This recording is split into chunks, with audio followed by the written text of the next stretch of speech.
what would you like to, I really would love it if you enlightened our listeners to a little bit about what they've shared with you about that crossing over and passing over time.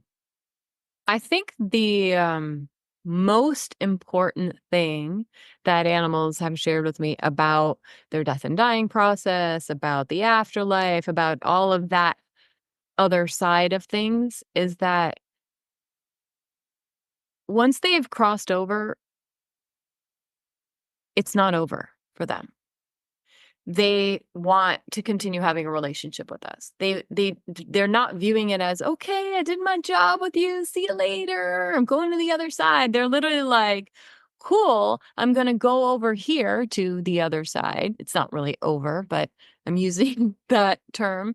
I'm going to go over here so that now I can help you differently. I can guide you. I can watch out for you. I could give you information. Like they really, when I first started doing this a long time ago, some certain amount of time ago, I, animals would cross over and it would take me like 2 weeks to be able to connect with them.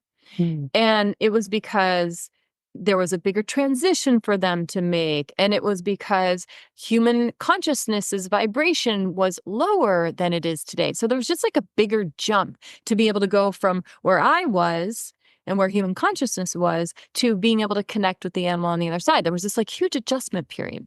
And then over a period of like 3 years, it went and it got shorter and shorter and shorter. That 2 weeks got really short. And now very often, an animal can cross over and connect in during or immediately after. It's not the big jump that it used to be, which makes me feel really good. Hey, we're evolving and growing, and this is becoming easier. But they come through right away with messages of love and messages of continued support and messages of guidance. Yes, they come through with the, hey, I'm still here. You didn't do anything wrong, all of that kind of stuff.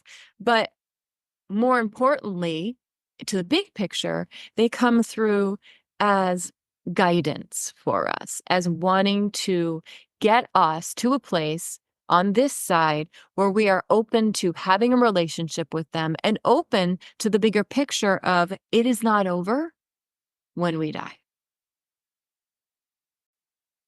We just have to give up that control and that idea that we as humans have it all together and we know all the answers. Like I think that's one of the things that is the most important about what I teach is that we do not have all the answers. We are not plugged in like animals are plugged in. So I think to answer your question, I taught you that by teaching you how to open yourself to how plugged in the animal is. And once you guys started, and me, once I started having the success of that was way cooler. And wow, look at this reaction. This person's so excited and it helped them so much. That success fed itself and it started to, that's how the soul level method was created, just by inaction. Well, and I think the concept of each of us having our own awakening moment, that reading in front of those people at Be Open Day was an awakening moment for me to make me go, okay, I get this now. I can do this. I can continue to move forward with this.